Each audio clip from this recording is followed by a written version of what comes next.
Next Chapter Podcasts.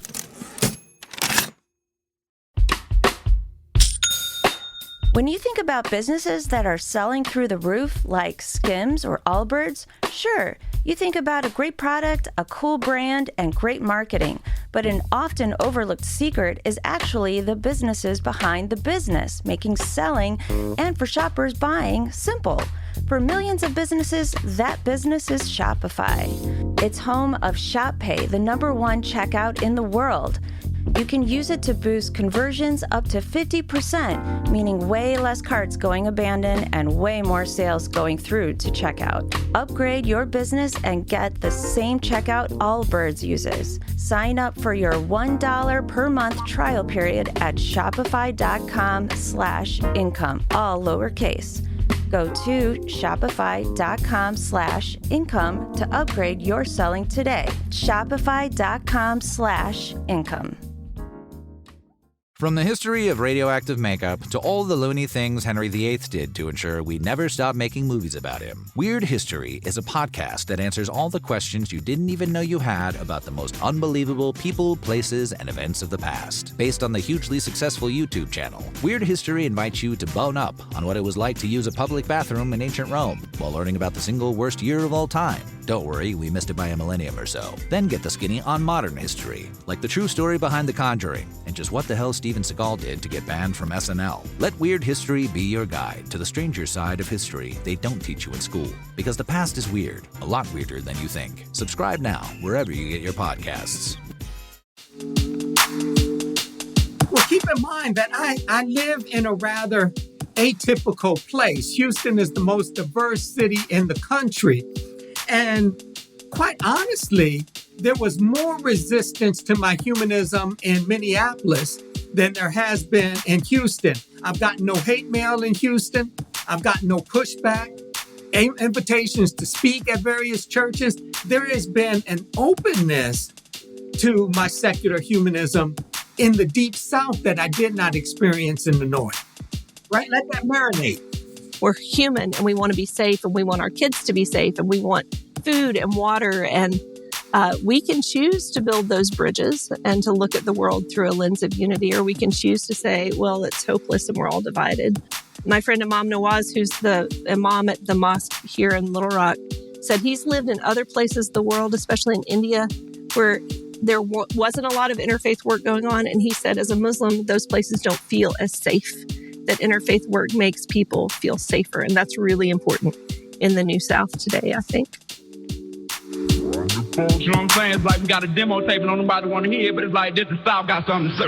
Hello, and welcome to Our New South, a podcast series presented by Levine Museum of the New South in Charlotte, North Carolina.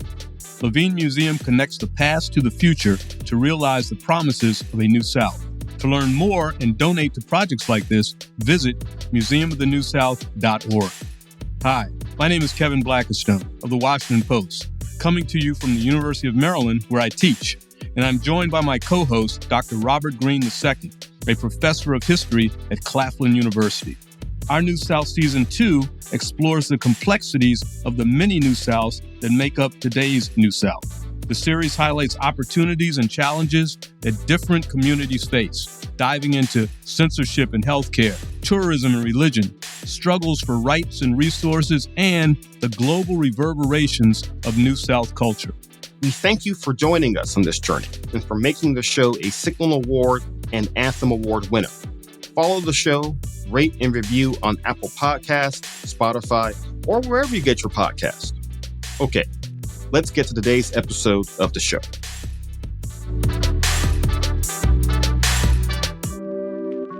The South got something to say.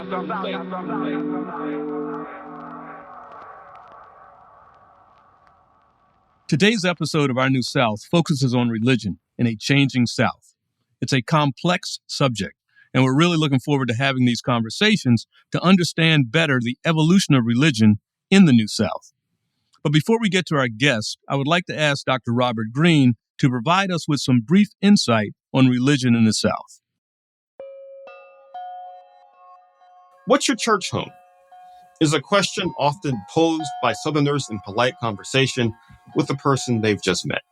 It often comes between the questions, when did you move here? And mustard or vinegar sauce-based barbecue. Church-going is such an integral part of Southern life that the region has acquired the moniker the Bible Belt. However, what religion looks like in the South in the 21st century may be different and far more diverse than most people realize. Religion's presence in the South is almost as old as the very idea of a U.S. South. While the colony of Jamestown was not founded for escaping religious persecution, unlike Plymouth Colony to its north, Christianity still played an important role in daily life in Virginia. Also, small groups of Jewish settlers came across the Atlantic to escape persecution in Europe rampant at that time. The first major settlement of Jews in the U.S. South was in Charleston, South Carolina in the early 18th century, creating a prosperous community within that old South city that has lasted for centuries. Religion was also a key driver in the growth of the African slave trade in the 16th and 17th centuries. English common law did not allow for the enslaving of individuals deemed Christian. Thus, West Africans, many of whom were either Muslim or practiced an indigenous African faith, were seen as fair game. As the Atlantic slave trade grew, justification was needed to keep the trade palatable for English enslavers. Even after Africans were converted to Christianity while in bondage, laws passed in southern colonies, such as the Virginia General Assembly's 1666 law on baptism and slavery, made it clear that religious belief was no longer a pathway to freedom. The Muslim faith of many Africans is nearly forgotten about today, yet the Christianity that was taught to Africans enslaved and brought to America differed from that of their white counterparts. Any stories that referred to freedom or any type of self-determination from the Bible were suppressed. Yet, the enslaved often learned about them anyway. And eventually, after the American Civil War and freedom came to the enslaved, churches across the South became as much divided by race as they were by denomination. Sunday morning church service was, according to Dr. Martin Luther King Jr., the most segregated hour of the week. While Christianity is still strong in the South, however, its grip on Southern society may be weakening. A Gallup poll revealed that nationally, only 30% of Americans attend a religious service every week. This is a drop of 12 percentage points since 2000. Part of this is powered by the growth of nuns, Americans who have no religious affiliation at all. A 2014 study from Pew revealed that nearly 23% of Americans more than identify as Jewish, Muslim, Buddhist, or Hindu combined identify as unaffiliated. In states such as Georgia, South Carolina, and North Carolina, this unaffiliated group hovers around 18 to 20%, while in Florida, it sits at 24%. Across the South, churches now find themselves sitting alongside synagogues, mosques, and Hindu temples. But there are also many other Southerners who, regardless of the day of the week, decide to simply stay home. How this changes the South remains to be seen. Our first guest is Anthony Pinn. Pinn is the Cullen Arnold Professor of Humanities and Professor of Religion at Rice University. He is the founding director of the Center for Engaged Research and Collaborative Learning. Our New South welcomes Anthony Pinn. Well, Dr. Pinn, thank you very much for joining Robert and I on this latest edition of Our New South. And we always like to have our guests introduce themselves to our listeners by telling them who you are, where you're from, and where you're at. Well, I'm delighted to have this chance to chop it up with you. I'm Anthony Pinn. I teach at Rice University in Houston, Texas. Born and raised in Buffalo, and from Buffalo, New York to New York City to Boston, Massachusetts to Minneapolis to Houston. I'm the Agnes Cullen Arnold Distinguished Professor of Humanities, Professor of Religion, and the Director of the Center for Engaged Research and Collaborative Learning at Rice. And do you have a church home in Houston? I'm a secular humanist, so no, I don't have a traditional church home. My Sunday morning is a walk around the bayou. And I've read your book, your books on humanism. And so what is it like to be an atheist in the state of Texas and in the South, which is the most religious region in the United States and one of the most religious states in the United States. Well, keep in mind that I live in a rather atypical place. Houston is the most diverse city in the country. And quite honestly, there was more resistance to my humanism in Minneapolis than there has been in Houston. I've gotten no hate mail in Houston. I've gotten no pushback, invitations to speak at various churches. There has been an openness to my secular humanism in the Deep South that I did not experience in the North. Right? Let that marinate. Yeah, I can't get my head around that. That's antithetical to what I would think. So what do you attribute that to? Again, Houston is an extremely diverse place. It is culturally rich. And so the idea that there are various competing claims on folks, right, that there are a range of philosophies of life is not odd here. So then there are many religions in Houston, Texas, and in the South, which is something I don't think a lot of people would guess. Yeah, I think for a lot of folks, what they know about the Deep South is based upon what they've watched on television. And so it's deeply embedded in stereotypical depictions of what they think the South is like, as opposed to a sense of how rich and complex life in the South actually is. So yeah, you've got a range of religious traditions, not just in Houston, not just in Texas, but throughout the South, a variety of competing faith claims, right? You got the Black church. Everybody knows about the Black church. You have Islam. You have Ifa. You have voodoo, right? You've got a range of religious options within the Deep South, all of them claiming some portion of the population's time and imagination. I think that's a really important point you've just brought up. And I want to first go back to this idea of what we assume when we talk about the impact of Christianity on the South. Could you talk a bit more about how Christianity has influenced the South today? Well, let's frame it this way. There are ways in which Christianity has informed and influenced the nation, right? That within the context of the nation, some of our democratic experiments, some of our conversation within the public arena revolves around the language, the vocabulary, and the reach of Christianity. If that were not the case, we wouldn't be struggling with such vile forms of Christian nationalism, right? That this has captured in many ways the imagination of the nation. So on a national level, so much of our political life has been funneled through the vocabulary and the grammar of the Christian faith. Think the civil rights movement.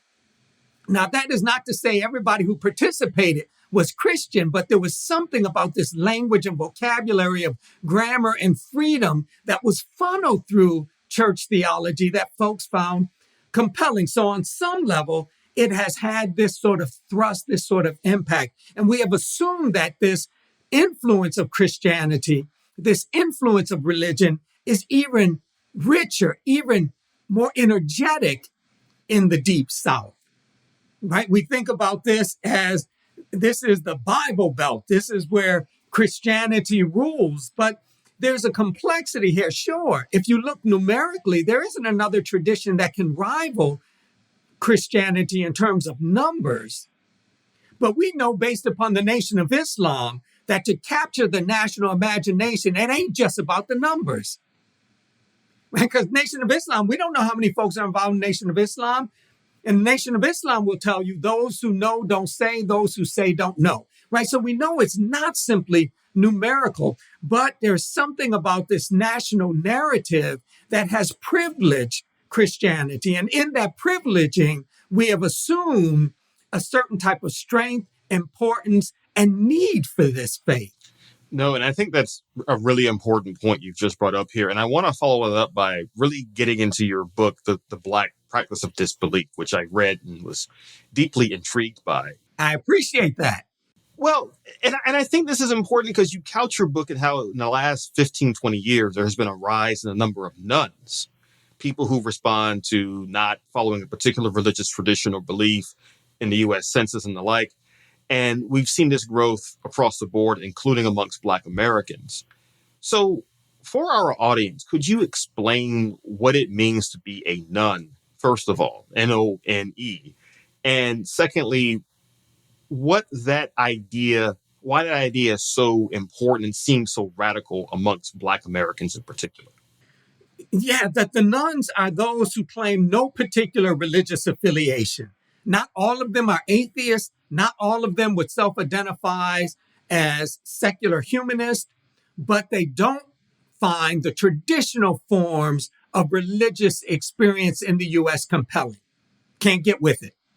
A segment of that population, let's think in terms of Black folks in particular, a segment of that population would identify as non-theist, right? As atheists, as freethinkers, as skeptics, as humanists.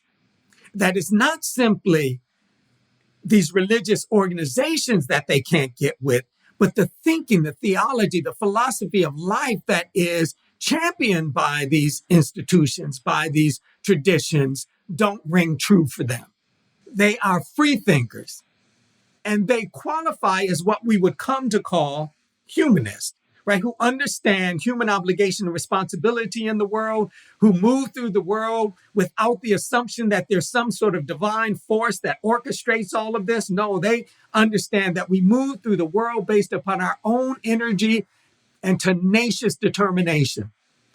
And to follow up that question, I want to go back to something you said earlier on in our interview about living in Houston and experiencing a greater tolerance for your non-belief, so to speak. Could you talk a bit about how you've seen Houston change over the last 20 years, number one? And number two, could you talk a bit about when you hear the phrase New South? Because we've alluded to it a few times this afternoon. What does that particular phrase mean to you as someone who's from the Northeast but has lived in Houston the last 20 years? So over the past 20 years in Houston, what I've experienced, there's a kind of further diversifying, a kind of complexity to populations within Houston, right? There is a kind of cultural richness that's being expressed in the arts. It's expressed in the food. It's expressed in the aesthetic, right? There is a complexity. And this complexity is not resisted, but appreciated, right? It's being absorbed. And it's not simply movement of folks across from other areas of the nation, say Los Angeles or New York, but it's brothers and sisters coming from the continent as well, who are kind of adding a certain type of memory, a certain type of nuance to Black life within Houston that adds complexity to what it means to be Black and to live in the context of the United States. And this gets expressed in a variety of ways. And one of the ways in which it gets expressed has to do with religious engagement. So there's a kind of complexity of even what it means to be church within this area based upon these various regions that folks are coming from. In terms of the New South, it seems to me it depends on the state you're in, what folks mean by that, right? So I don't know that what folks in Virginia might mean by the New South is what folks in Texas might mean by the New South, or even what folks in Dallas, Fort Worth might mean by the New South over against what folks in Houston might mean. But I think for me, it involves a kind of rich sense of entanglement that pulls us in a variety of directions, that the New South, as I experience it in Houston, is entangled. It is really a world community, right? That it is a sense of life that does not respect national boundaries and borders. It is pulling sensibilities. It is pulling cultural codes from across the globe and trying to reimagine what it means to constitute community beyond rigid boundaries and restrictions. There are ways in which we are as connected to Nigeria as we are to Arkansas. That means something. The other thing I would say is the relationship to whiteness becomes much more complex, right? So for Black Americans, It's a relationship to whiteness that renders them marginal. But coming from the continent, it is a very different relationship to whiteness. You're coming from a context in which blackness is dominant to a context in which whiteness has been dominant. But within a city that is becoming increasingly less and less white. I think religiously within the context of the Deep South, there have always been traditions like voodoo and Ifa. Historically, we've documented this. These traditions have lived here. Islam has lived here, right? We've privileged Christianity, but these other traditions have been real. And so what you get as our brothers and sisters from the continent move here is a way to further invigorate these traditions. It becomes a way to further link them to the continent. And one other thing I want to touch on, once again, because you had mentioned white Christian nationalism, I think we know what it meant after Reconstruction, but it almost seems like now we're in a second deconstruction of a reconstructive period. And so, I look at two things most recently, right? The fight in Louisiana that has resulted in putting the Ten Commandments in public schools, and the decision in Alabama around abortion, in which justices in the state Supreme Court actually referred to the Bible. And so I'm just wondering, are we in fact in a second religious deconstruction of Reconstruction period? What does this mean, and how has it influenced the rest of the country coming out of the New South right now? Yeah, I would probably label this a kind of fourth but toxic Great Awakening, right? With the Great Awakenings, what you get is national trauma that prompts folks to say, our issue is we have lost sight of our relationship with God. We have to get this relationship back or this country is doomed. It is a toxic and mutated form of Great Awakening. And for my mind, what Christian nationalism in the 21st century involves is a kind of toxic understanding that we need a state religion. And the state religion is Christian, but it's a Christianity that is understood through conservative principles. And what motivates this is not the destruction of war, as with some of the other Great Awakenings, but it's a diversification of the nation, right? In which white Christians feel themselves to be losing something, that the story isn't just about them anymore. And this Christian nationalism becomes a call to reestablish whiteness and white supremacy as the guiding understanding of this nation. And they couch this in the theological grammar and vocabulary of a rather truncated sense of Christianity. But this, for my mind, is white supremacy in religious garb. Well, I think that's a lot of food for thought, as this entire conversation has been. But I want to zoom out for a second and talk about your broader career and perspective. You have written extensively on just about everything under the sun in terms of religion and culture and the like. You've touched on hip hop in particular, politics, humanism. What is it that has inspired your broad approach to all these different facets of American life? And how has living in the South, especially in Houston, influenced your work? Yeah. So from very early on, there's a question that has implicitly guided my scholarship, my writing. And it's, what is Black about Black religion? And what is religious about Black religion? And asking that question urged me to kind of think beyond the usual suspects, right? To think beyond just traditional churches or mosques, this sort of thing, but to think of the ways in which religious sensibilities have been funneled through cultural production, right? What do the arts tell us about Black religiosity? What does music tell us about Black religiosity? Hell, what does food tell us about Black religiosity? So that question has kind of urged me to move in a variety of directions, to kind of look at a variety of cultural forms and kind of interrogate them for what they tell us about religion. And because I'm a hip hop fan, lots of this work has involved hip hop. Now, Houston did this for me. I had been teaching at Macalester College in St. Paul, Minnesota. And I'd been teaching a course on religion and cultural production, and we had several units that looked at hip hop.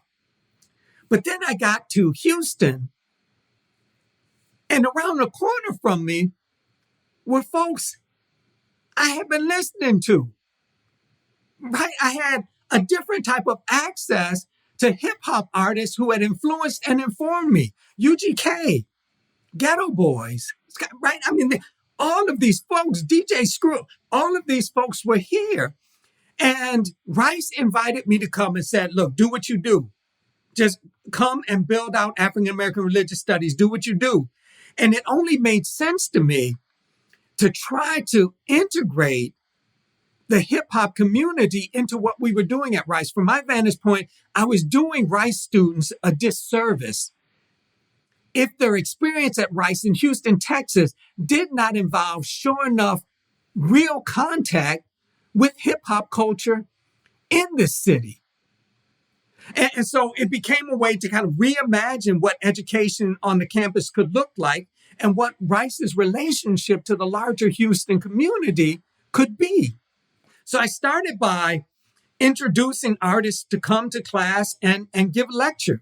And I had a PhD student who was interning at Rap-A-Lot Records who provided introductions for me. And so we invited Bun B to come and give a lecture during class. And at first he was resistant. And I get this, right? Because Rice had never shown any interest in hip hop culture.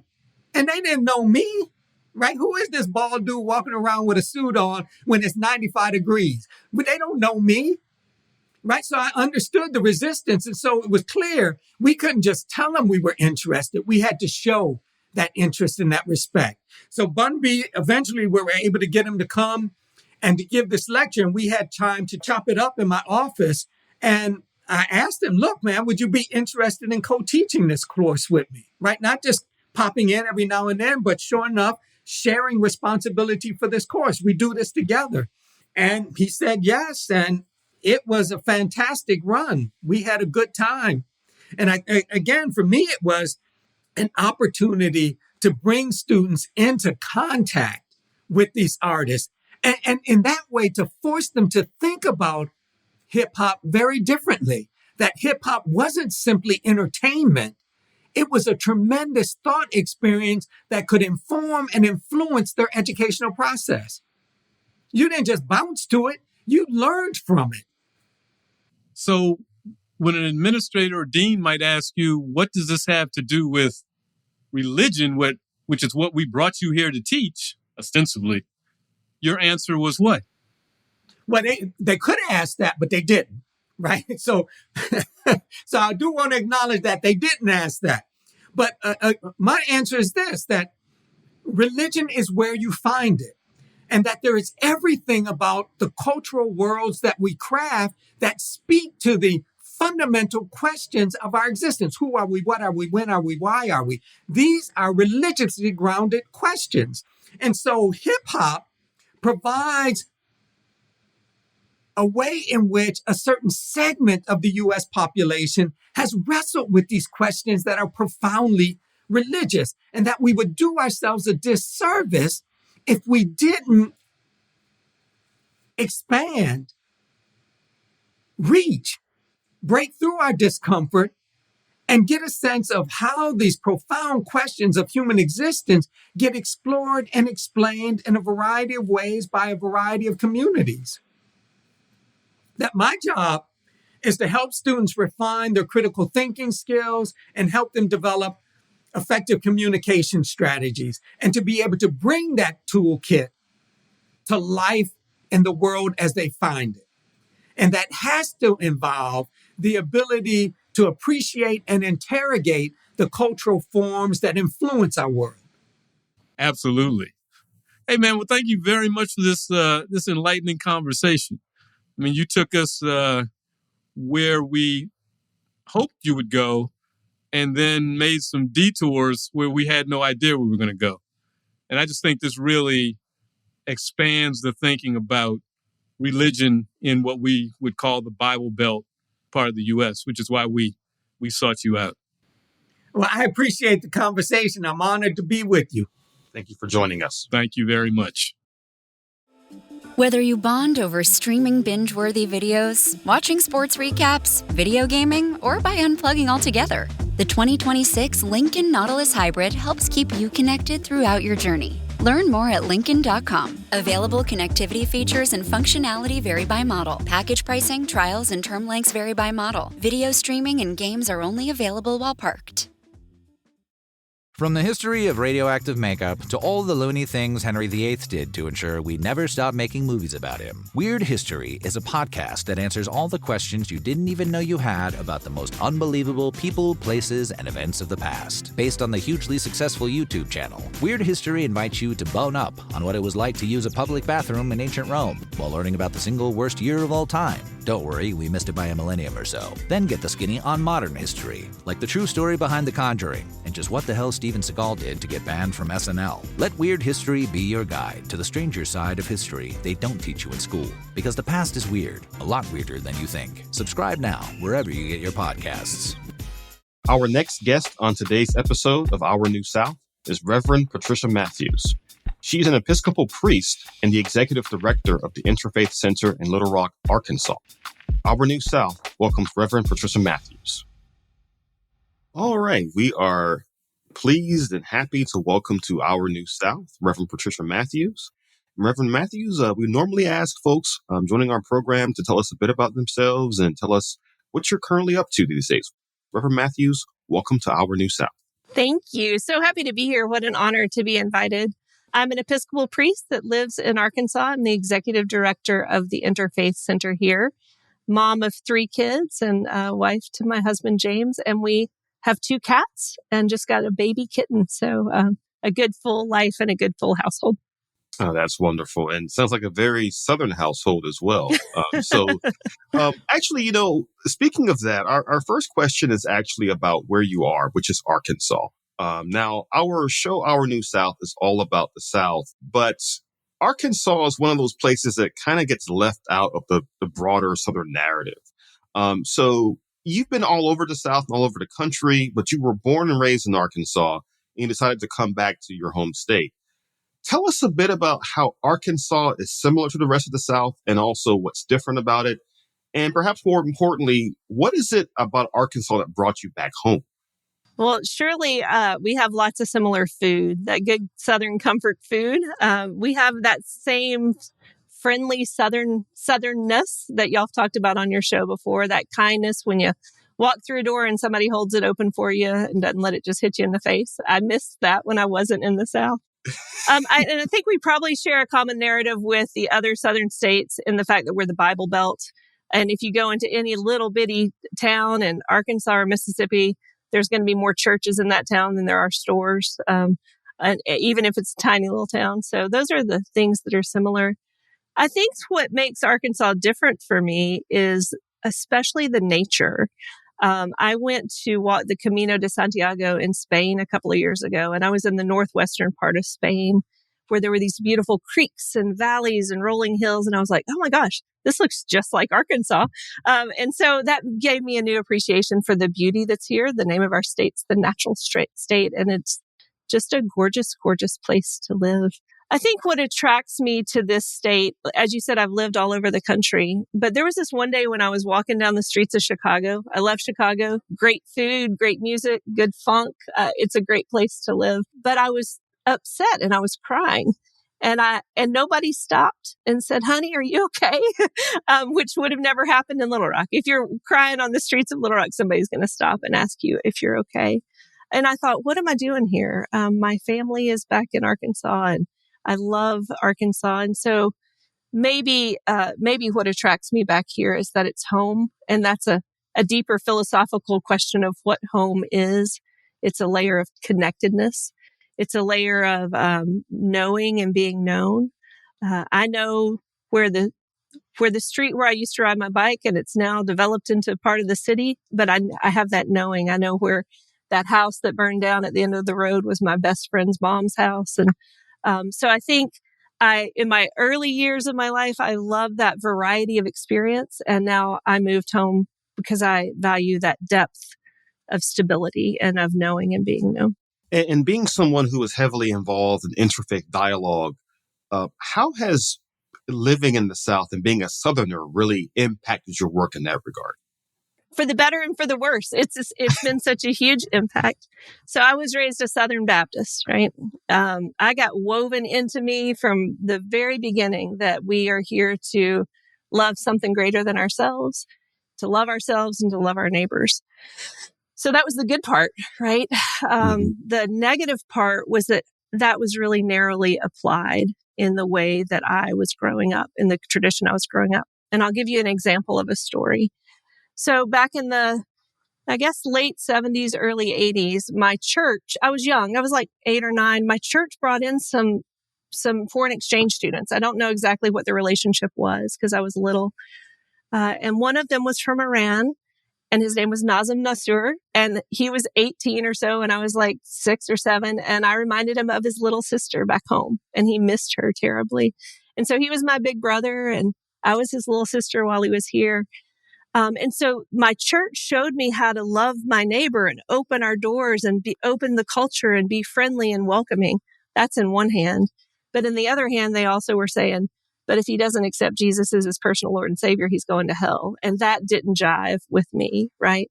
So when I moved to Chicago, I went after this desperate search for truth of what's in all the religions of the world. How do I make sense of all this?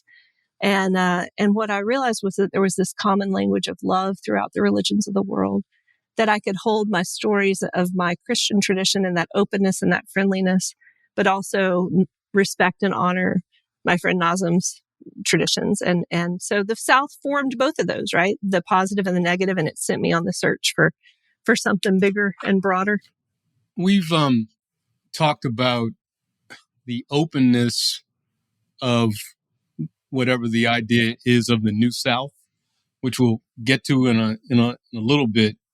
But so I'm interested in how you became an advocate for interfaith dialogue and how easy or difficult that was or is in Arkansas in particular, and maybe the South in general, because as you pointed out, it's not, we don't necessarily think of the South beyond being the Bible Belt when we talk about religion. So how did you come to this interfaith dialogue? That's a great question. I think it was, some of that early understanding of my friend Nazim. When I was in college, I started getting exposed to Buddhism and thought, yeah, if I had a friend who grew up Buddhist and was devout, surely they're going to be held in that same love that I am. And so it just kind of started building over time. And I think there's an underlying value that I have that drives me to do this and that caused me to get involved in it. So y'all may have heard of Interfaith America and Eboo Patel. He's a premier writer in this vein. And Eboo says you've got to develop a theology of the work you're doing. And that, but by that, we could even talk about that in non-religious terms. What is the value behind why you do what you do? So you guys do this podcast. There's got to be some value that you hold of why you do it, some core truth. And so I do this, and I got driven to do this because when I looked at all the religions of the world, there was a core value that was in almost every single one of them that said, do unto others as you would have them do unto you. That was some common human thread. And so if we're humans and that's a common human thread, I'm predisposed to be very, very interested in that and to want to work toward making that a part of the human conversation in my community. So you're finishing up your first year as the director of the Interfaith Center in Little Rock, Arkansas. So why is interfaith dialogue so important in the South right now? Yeah. So I think, the definition of the New South, one of the ones that y'all have tossed out is this movement of people back into the South, which is exciting to see. And I would say that anytime you get cultures pushing up against each other, traditions pushing up against each other, you got to learn how to get to know each other. Just like any good relationship, you got to listen and pay attention and ask good questions and learn and respect each other. And so I think it's just really, really important right now as we learn to live together. And I would add, maybe this is a broader answer than just the New South, that our country's narrative right now is that we're divided. And there's a lot of information and facts that would support that lens through which to look at our world. But interfaith work, especially in the South, is saying, listen, we've got a lot more in common than we have differences. There's a lot more that unites us than divides us. We're human and we want to be safe and we want our kids to be safe and we want food and water. And we can choose to build those bridges and to look at the world through a lens of unity, or we can choose to say, well, it's hopeless and we're all divided. My friend Imam Nawaz, who's the imam at the mosque here in Little Rock, said he's lived in other places of the world, especially in India, where there wasn't a lot of interfaith work going on. And he said, as a Muslim, those places don't feel as safe, that interfaith work makes people feel safer. And that's really important in the New South today, I think. And if you don't mind, could you give us an example of how this interfaith work works on the ground? Like, what does it look like when you're actually committed to interfaith dialogue? Yeah, it's so much fun. It's hard, but it's fun. So my daughter is 12 and she's in 7th grade. And we have a friendship camp here that's a week of teachers from all different faith traditions teaching about their faiths. And the kids come and learn. And she now has a very good friend who's a 7th grade Muslim boy. And they hang out and they do things together. So just friendships, like that's one of the ways that interfaith work looks on the ground.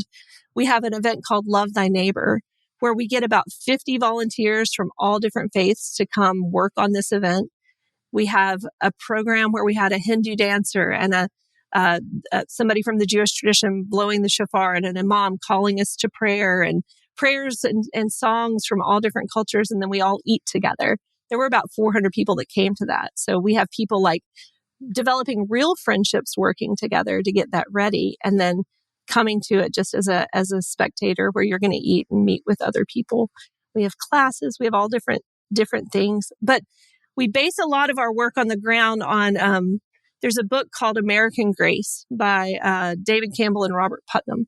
And in that book, they say social science research shows us that if you know one person from another faith and you know a little bit about that faith tradition, then you're going to have a better, more positive perspective on that entire faith community. And so interfaith work on the ground is getting people to know each other, teaching them a little bit about that faith so that they have a different perspective. Just like my daughter will never see the Muslim faith the same, and her friend's never going to see the Christian faith the same because they know each other. It's going to change their whole perspective. And you mentioned the other cultures, and you just mentioned a Jewish teacher. So when we think about the South and we think about that phrase, the Bible Belt, we're obviously thinking about Christianity spreading throughout the South, probably specifically for a lot of us, the Baptist Church. But you just mentioned that, or alluded to the fact that you're working with synagogues, you're working with imams. What's been the impact of immigration and these other faiths coming into the South? How has it been? How have they been accepted? How important are they? And what's your role in exposing those? Yeah, I think it's really important, especially here in Little Rock. A lot of the immigrants that are coming in are in the medical profession and in the business world. So we've got folks that are highly educated coming into work in the medical professions here. I'll tell you how it's affected Little Rock just through kind of some data. I recently heard a story that in the 1980s, there were 6 Muslims that were in town, and they started meeting in the basement of Second Presbyterian Church here in Little Rock. That was the only gathering of Muslims that was public. Now we have 2 large mosques that serve probably 1,000 people between the 2 of them. We have 2 large Jewish synagogues. We have 2 Hindu temples. We have an ecumenical Buddhist society. We have Quakers and Baha'is and Unitarian Universalists and Sikhs. We have all kinds of people that are here in Little Rock. So it's been this explosion of diversity of humanity in the last 40 years. And so that's pretty exciting for me to see that there's people moving in and they're feeling welcome and they're finding community here. I want to go back for a second to talking a bit about something you just mentioned a moment ago in terms of race in the South. As you know, Dr. Martin Luther King Jr. once referred to Sunday church service as, quote, the most segregated hour of the week, end quote. Are you still seeing that legacy in Southern churches today? And I ask that because I grew up in the Baptist church, and I can recall as a child, as a teenager, when we would have white visitors to our church, it was sometimes a surprise, and like a pleasant surprise. On the flip side, here in South Carolina, we had a 2015 shooting at the Emmanuel AME Church, where the Black members of that church welcomed a white person to the church with open arms, and 9 of them were killed in the process. And so do you still see that legacy of segregation and racism in Southern churches today? And if so, how is interfaith dialogue helping to heal that fissure, so to speak, in the church? Yeah. And it's all heartbreaking and understandable. I mean, I think you probably know, Robert, that white people used to spy in Black churches back, during when people were enslaved too. And so that's always a suspicion there that, why are you here? What's your intent? So that's really important to name. So yes, I see that. And as an Episcopal priest, it kind of breaks my heart. And what I think is that churches get formed in a particular time and in a particular place, and they have a particular DNA. And once that DNA is established, it is very, very difficult to change it. A Black Southern Baptist church, that's going to be hard to change the DNA of that church. A white Episcopal church, that's going to be hard to change the DNA. We've tried here in Little Rock. So I know a little bit about the history of the Episcopal church here. There was a smaller Black Episcopal church, and there was a larger, wealthier white Episcopal church. With all the good intentions in the world during the Civil Rights Movement, the Episcopal church decided to try to desegregate. But the way we did it was we said, how about we all meet at the wealthy white church, right? And that basically killed the Black church, which is heartbreaking because that was not the intent in any way, but it speaks to the power of that DNA and how hard it is to change it and how it would have to be done so carefully to make it actually work. And one other thing, talking about this interfaith work and thinking specifically really about Arkansas, didn't think about it much with Bill Clinton, although he was very upfront about his Christian faith, but more with the Huckabees and how politics have become woven so tightly into the church in the South. Always been there, but seems to be more pronounced now. And I think about the work of Anthea Butler and what she's written about politics and religion. And I'm just wondering how much how much more difficult might that make your work in the interfaith circle, particularly when it comes to working with Black churches that may be whose congregants, if not officials, may feel uncomfortable or leery of the white church. So politics. that's a tricky one. So I heard 2 different questions there about how it affects the Black churches and about politics in Arkansas. So I'll just kind of take the first one and then we can revisit that second one. I think politics and religion being intertwined is really complicated, dangerous, and something to be handled very delicately. So when you think about politics and religion and where the church should stand, I find generally the church should just be the church. That our job is to work on the soul, to help people connect to something greater than them, to find that love inside and find that love with other people too.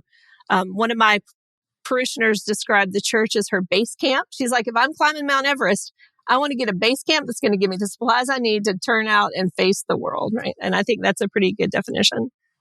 And so I would say usually the church should stay out of politics. But then you look at the civil rights movement.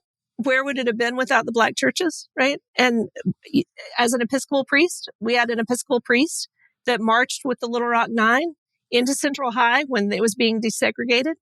They needed that clout and that support from the churches to say, this is good and this is holy and this is okay. And if you've been taught something else, you might want to reconsider how you've been taught the Bible.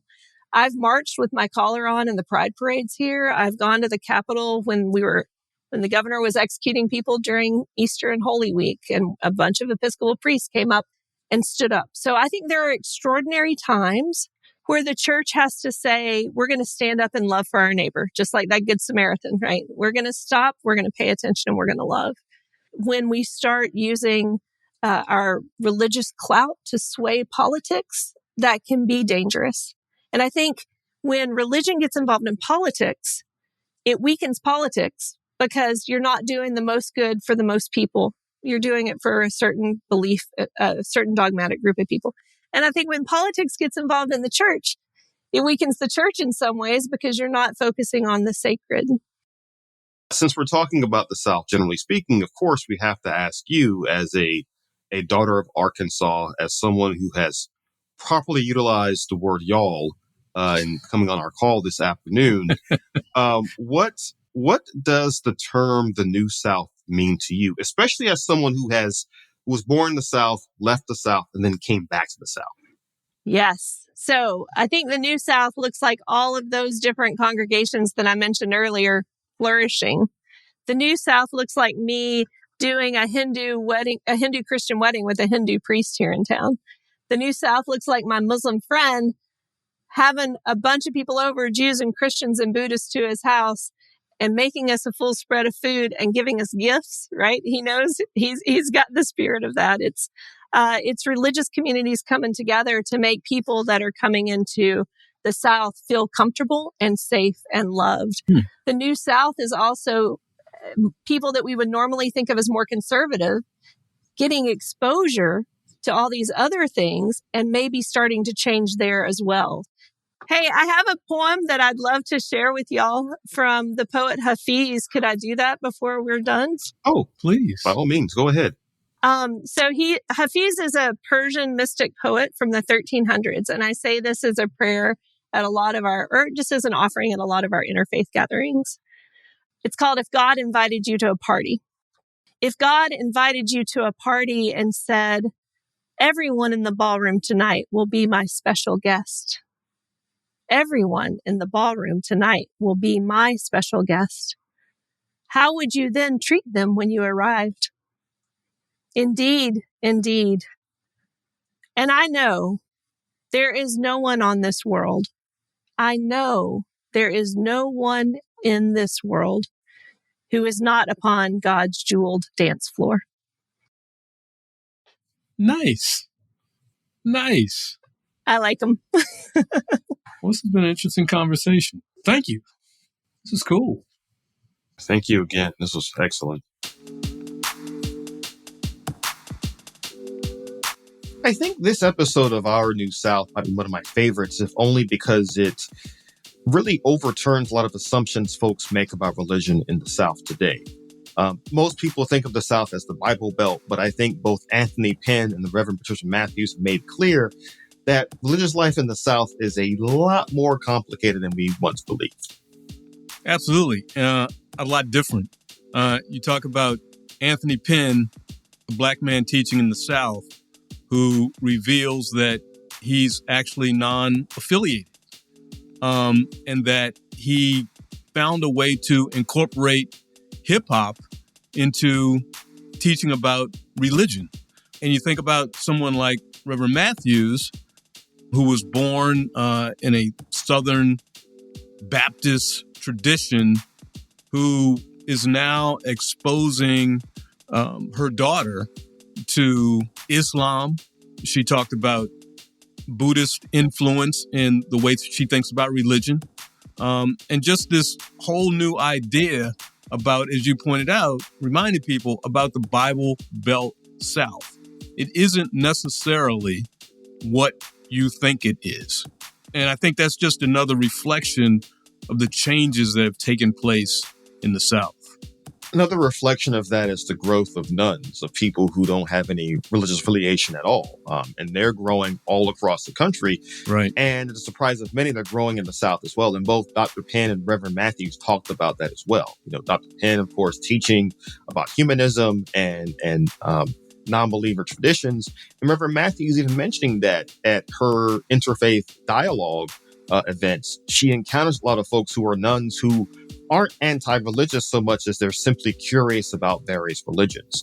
And so I think a lot of Southerners are going to have to deal with the fact that Southern religious life does not look like what it once did. You know what I'm saying? It's like we got a demo tape and nobody want to hear it, but it's like this the South got something to say. Our New South is presented by Levine Museum of the New South. Levine Museum connects the past to the future to realize the promises of a New South. To learn more and donate to projects like this, visit museumofthenewsouth.org. Our New South is produced by Next Chapter Podcast. Thanks to editor and sound designer Kyle Murdoch, producers Brian Douglas, Alexander Piñeres, and Cliff Whitfield, senior producer and writer Byron Hunter, and executive producers Jeremiah Tittle and Frankie Abbott. Please follow the show, subscribe, rate, and review on Apple Podcasts, Spotify, YouTube, Amazon Music, or wherever you listen to your podcasts. Learn more at nextchapterpodcast.com/Our New South. Thanks for listening. The South got something to say.